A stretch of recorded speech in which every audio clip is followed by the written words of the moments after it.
You know when your computer's hard drive just completely crashes and you realize you haven't backed anything up?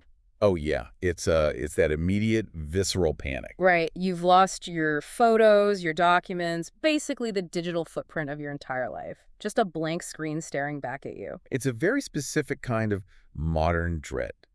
You immediately start bargaining, just wondering if there's some hidden partition or like a recovery mode that can salvage the core system before it's gone forever. Exactly. So take that exact feeling of catastrophic, irreversible loss, but I want you to scale it up from a single laptop to an entire civilization. Oh, wow. Yeah.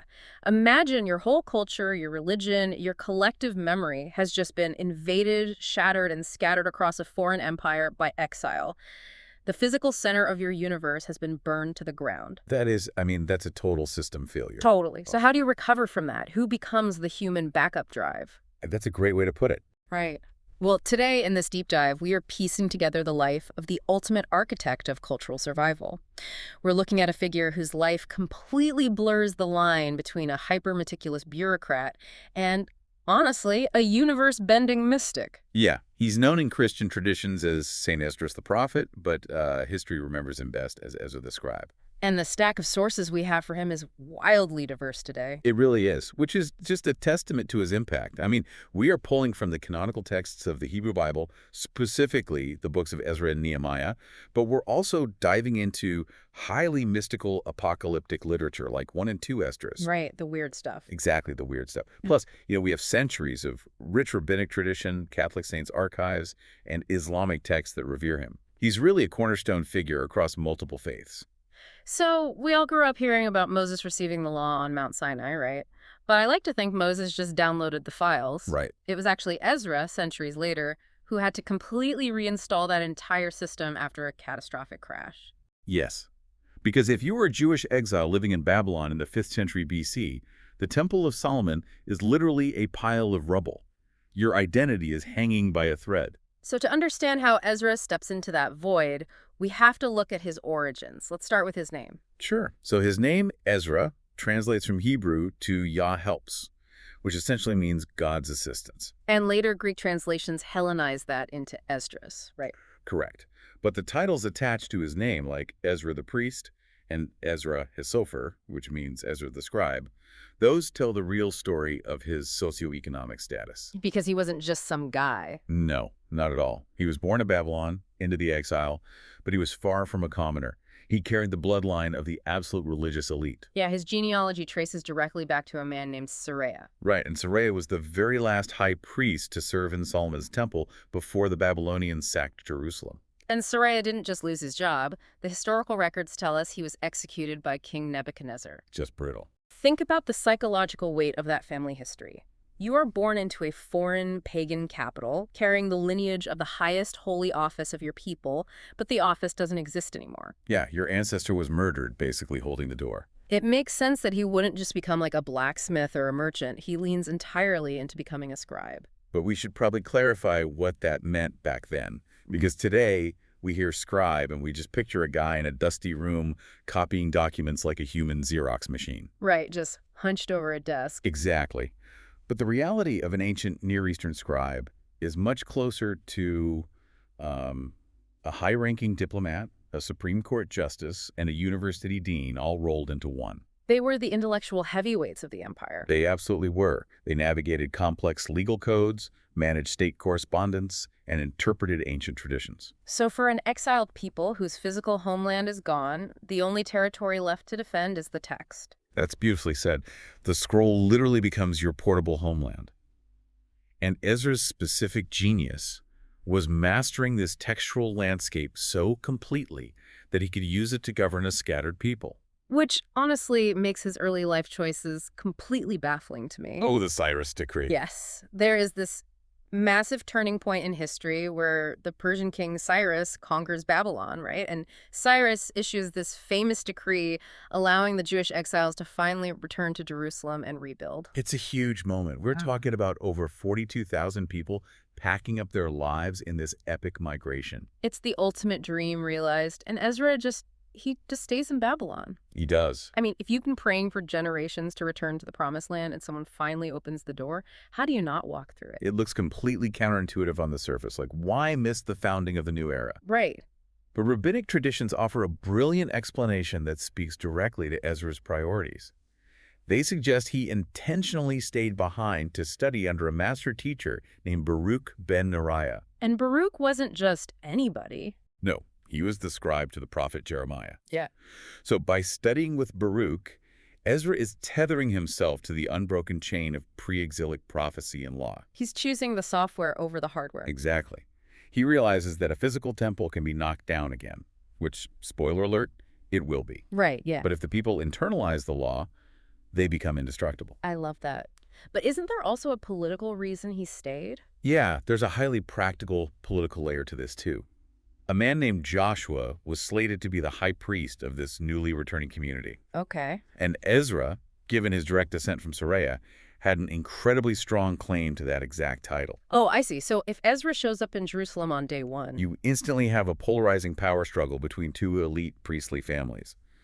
By staying in Babylon, he avoids fracturing a fragile community before they've even laid the first brick. That is incredibly shrewd. So let's fast forward a few decades. The temple in Jerusalem eventually gets rebuilt, but the returning community is just spiritually flatlining. Yeah, they are culturally adrift. Yeah. It's around 458 BC, the 7th year of the reign of Persian king Artaxerxes. And this is where Ezra's life violently shifts from quiet study to radical action. Artaxerxes gives Ezra a royal decree, significant funding, and even tax exemptions to go to Jerusalem and strictly enforce the Mosaic law. I have to push back on this, though. I mean, why on earth would a Persian emperor care if a tiny province in the Levant is following its own ancient religious laws? Why hand over golden authority to Ezra? That's a great question. It really comes down to Persian imperial strategy. The Achaemenid Empire was vast and incredibly diverse. Right. Their philosophy for maintaining control wasn't to crush local customs, but to codify them. It was a strategy called Imperial Aramaic.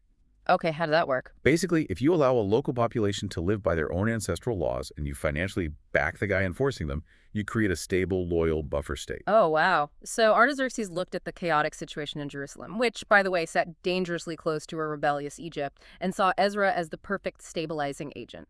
Exactly. Mm-hmm. Ezra probably pitched this to the king himself, like, back my authority to enforce the Torah, and I will give you a peaceful, orderly province. So he gets the royal blank check. But the friction he faces immediately in Babylon is stunning. He goes to recruit Jewish families for the second wave of return, and the sources say people actively ignored him. Yeah, some even thought it was a scam and actually wanted him dead. Which is wild. Well, put yourself in their shoes for a moment. You've lived in Babylon for generations. You have a thriving business, a comfortable home in the heart of the world's most powerful empire. True.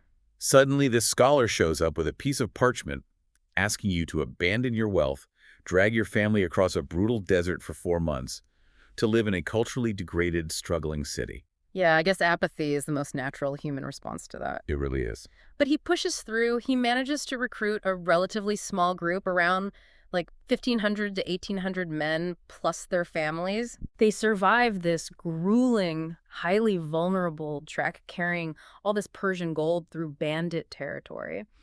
But when Ezra finally walks through the gates of Jerusalem, the reality on the ground just shatters him. It's a total disaster. Yeah. The physical walls in the temple are there, but the identity of the people is disintegrating. Right. The Israelites, including the priests and the nobility, had completely assimilated. Yes. They had intermarried with neighboring pagan tribes like the Canaanites, the Hittites, the Moabites. Right. The distinct religious boundary that Ezra had spent his life studying had just evaporated. The scene in the text is so cinematic. Ezra doesn't call an administrative council. He doesn't draft a memo. He experiences a total visceral breakdown. He really does. He literally rips his clothes apart, tears hair from his head and beard, and just collapses on the ground in a state of mourning. He sits there in stunned silence until the evening sacrifice, and then he begins to publicly weep and pray with this unfiltered, raw agony. And you have to think about the sociological power of that moment. He doesn't start by yelling at them. No. He essentially weaponizes his own grief. The community sees this royally appointed, highly educated aristocrat completely undone by their behavior. It acts as a massive mirror for them. Exactly. It draws a huge crowd, and the sheer weight of his public despair forces the leadership to recognize the gravity of their assimilation. Which culminates in what I think of as the rainstorm assembly. Oh, yeah. Ezra orders all the men of Judah to gather in the main plaza in Jerusalem within 3 days. And it happens to be December, the rainy season. Right. So you have this massive crowd sitting outside in the freezing mud, shivering in a torrential downpour while Ezra confronts them. It's a brutal scene. And right there, they agree to radically dissolve their foreign marriages. They agree to send away their foreign wives and children. Mm-hmm. And, reading that today, it is deeply uncomfortable. It is. It feels incredibly harsh to modern sensibilities to tear families apart like that. It is deeply uncomfortable, and historians and theologians have grappled with the ethical weight of it for centuries. We're just reporting what the sources say happened. Exactly. And to understand the mechanism of his persuasion, you have to view the situation through his specific lens of survival. The returning community was tiny. Yeah. In an agrarian society, intermarriage was often a tool for economic survival. You married the local landowner's daughter to secure trade. Makes sense. But Ezra knew that if 20 or 30% of the population adopts local pagan customs within 3 generations, the Israelite identity goes completely extinct. So he viewed it as a stark binary. Dissolve these specific bonds or watch the entire covenant with God vanish from history. That's exactly how he saw it. He was the ultimate editor. While his contemporary, Nehemiah, was the governor focused on the physical masonry of Jerusalem's walls, Ezra was building an invisible, impenetrable wall of law around the people. And the legacy of that invisible architecture is what shapes the modern world. Ezra is credited by a rabbinic tradition with convening the Great Assembly. What was that? It was a council of 120 prophets and scholars that served as the forerunner to the Sanhedrin, which is the supreme Jewish court. But its true significance is that it democratized the religion. How so?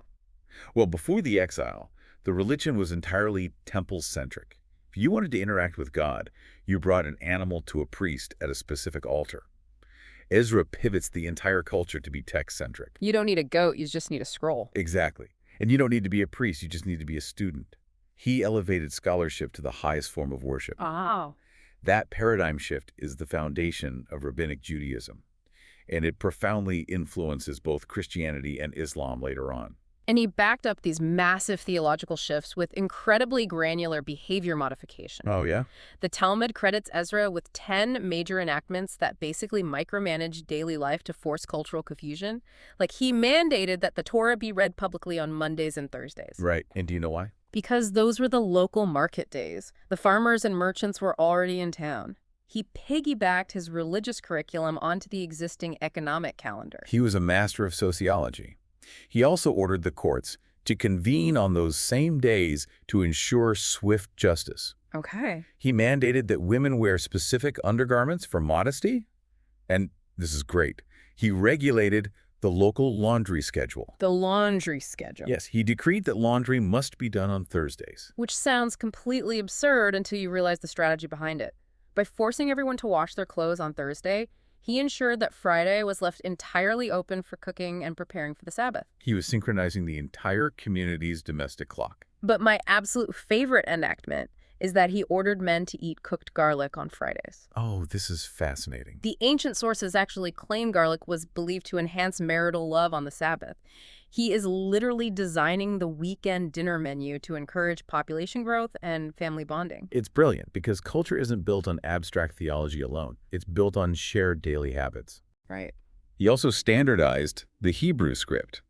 He transitioned the people from the old Paleo-Hebrew alphabet to the square Assyrian script, which is, by the way, the exact same font still used in Torah scrolls today. That's amazing. He established a master, error-free copy of the text in the temple courtyard to prevent rogue scribes from introducing copy errors. He basically locked down the source code. But naturally, when you implement reforms this aggressive, you make enemies. Oh, absolutely. He and Nehemiah faced severe pushback from local governors like Sanballat and Tobiah, who were terrified of this sudden unified influx of immigrants.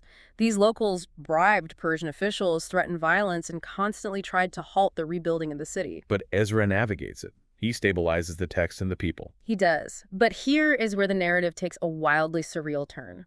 We go from Ezra the meticulous administrator, worrying about Thursday laundry, to Ezra the cosmic visionary. Yes, the mystical texts. Let's talk about the apocalyptic literature, specifically the books known as Two Esdras, or Four Ezra. To grasp why this shift happened, you have to look at the historical trauma of the audience writing these texts. These apocalyptic books emerged centuries later, around the end of the 1st century CE. Okay, so a long time after the historical Ezra. Right, and what happened in 70 CE? The Romans utterly destroyed the Second Temple.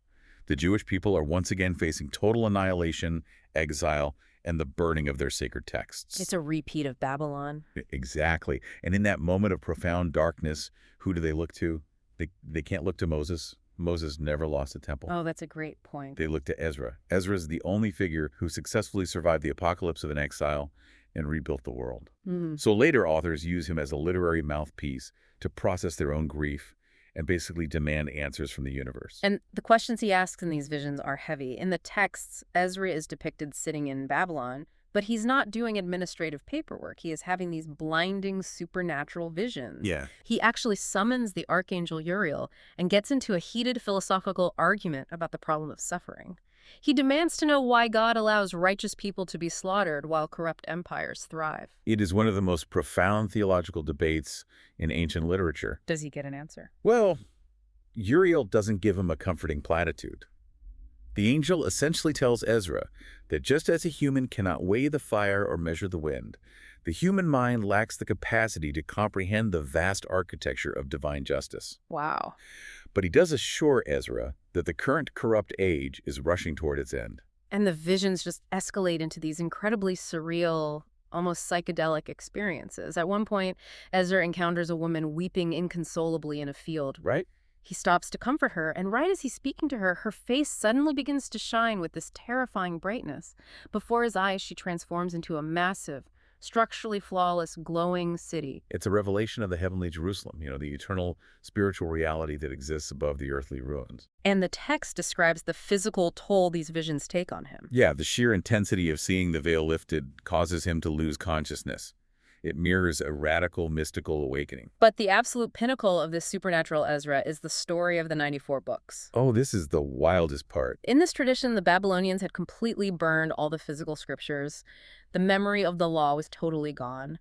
So God speaks to Ezra from a bush, which is obviously a direct, intentional parallel to Moses, and commands him to restore the lost archive. Right. For 40 days, Ezra sits in a field with 5 scribes. He drinks a cup of fiery colored liquid that gives him divine memory, and he miraculously dictates a staggering 94 books perfectly from memory. And the specific breakdown of those 94 books reveals a really fascinating aspect of ancient theology. God commands Ezra to publish 24 of those books openly for everyone to read. Which are? Those 24 represent the standard canonical Hebrew Bible we know today. Okay, but what about the rest? Well, God explicitly tells him to take the remaining 70 books and keep them secret. They are revelatory, esoteric works meant only to be handed down to the wise among the people. That concept is so captivating to me. It's the idea that there is a public operating system meant for the general masses to function, but there is also a hidden developer code, like a deeper layer of reality that is reserved strictly for advanced users who can handle the mental weight of it. It's totally esoteric. And, even in the mainstream rabbinic legends, there's this beautiful, subtle miracle attributed to his editing process. What's that? As he was finalizing the Torah text, there were a handful of specific words he wasn't entirely sure about due to conflicting ancient manuscripts. Oh, sure. Instead of arrogantly guessing or just deleting them, he placed tiny, hovering dots over the doubtful words. His reasoning was, when the prophet Elijah returns at the end of days to answer all unresolved questions, Elijah can decide whether to keep these words or erase them. That is amazing. That detail perfectly encapsulates why he is so revered. It's the ultimate display of epistemic humility. Exactly. He possesses the authority to rewrite the law, but he has the reverence to leave the ultimate editorial decisions to the divine. So how does this version of Ezra end? Well, eventually, these apocalyptic texts claim that Ezra didn't even die a normal death. Much like the patriarch Enoch or the prophet Elijah, the traditions claim he was physically assumed alive into heaven to dwell with the immortals. Okay, but the historical and mainstream religious accounts give us a different ending, right? They do.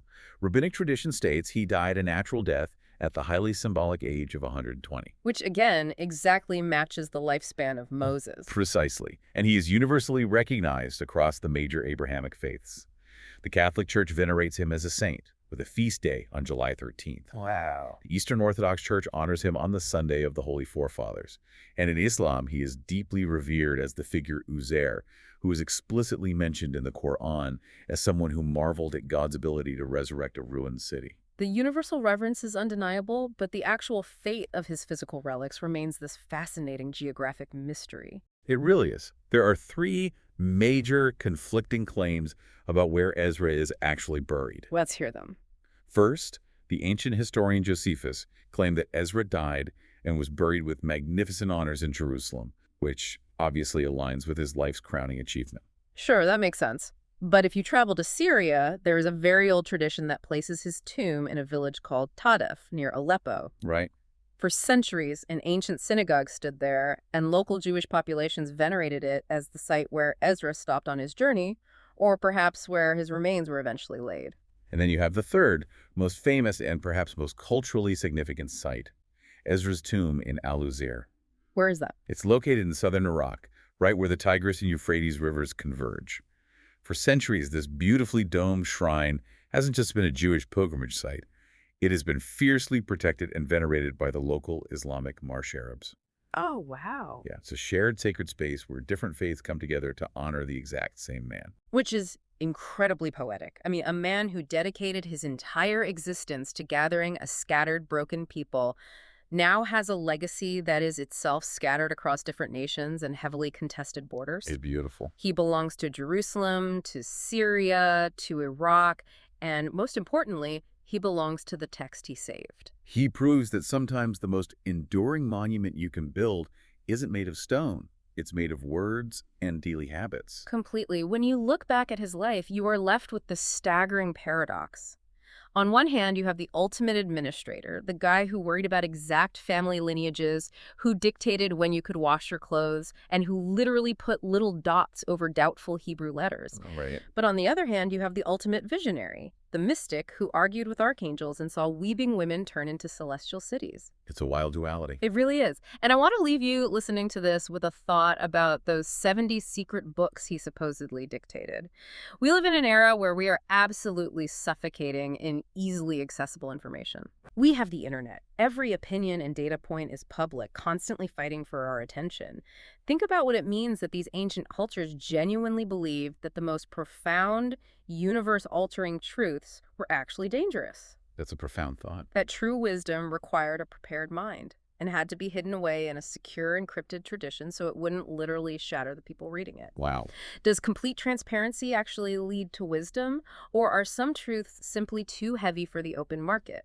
Keep questioning, keep digging, and keep exploring.